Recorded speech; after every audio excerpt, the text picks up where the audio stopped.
Hello, তো আজকে share করবো হচ্ছে কি যে একটা বিজি ডে। তো সকাল সকাল ঘুম থেকে উঠে পড়ে ওভারনাইট ভেজানো জিএসের জলটা হচ্ছে কি যে প্রথমে খেয়ে নিয়েছিলাম, যেটা আমি প্রত্যেক দিন সকালবেলায় খাই। তো তারপরে হচ্ছে কি যে নিজের টিফিনটা রেডি করে নিয়েছিলাম কলেজে যাওয়ার জন্যই আর কি। তারপর সোজা চলে গেছিলাম স্নানে। তো স্নান থেকে আসার পর বসে বসে ভালোভাবে চুল আঁচড়াচ্ছিলাম। এদিকে আমার দেখতে পাচ্ছ ঘুম যেন পিছনেই ছাড়তে চাইছে না। তারপর গিয়ে দুটো ডিম সেদ্ধ আর ব্ল্যাক কফি খেলাম, খেয়ে এই যে রেডি হয়ে নিয়েছে। এবার আমি বেরিয়ে যাবো হচ্ছে কি যে কলেজের জন্য। তখন প্রায় 8:30টার সময় এত পরিমাণ বাইরে যে রোদ গরম ছিল সেটা মানে বলার বাইরে, প্রচণ্ড পরিমাণে গরম। ভগবান জানে সারাটা দিন কলেজে আমি কীভাবে কাটিয়েছিলাম।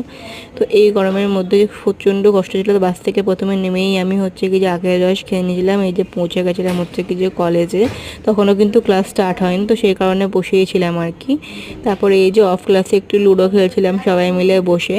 তারপরে বাড়ি চলে এসেছে। জার্নি করে আসার পর তোমার মুখ চোখে হাল তো দেখতেই পাচ্ছ কি লেভেলের মুখের। তারপর বাড়ি এসে ডিরেক্টলি আমি স্নান টান করে নিয়েছি। স্নান করে নিয়ে চলে গেলাম হচ্ছে কি যে আমার একটু মিনিমাল স্কিন কেয়ার করতে, যে টোনার আর ময়শ্চারাইজার অ্যাপ্লাই করেছিলাম, আর কিছুই না। তারপরে এই যে লাঞ্চ করেছিলাম ডাল ভাত আর আলু সিদ্ধ আর একটু আমশক্ত। তারপরে এই যে লম্বা ঘুম দিয়েছিলাম পুরো রাত অবধি টানা। তো রাতে উঠেই সাম্বার আর রুটি ডিনার করেছিলাম। আজকে মিনি ব্লগটা কেমন লাগলো অবশ্যই কমেন্টে জানিও।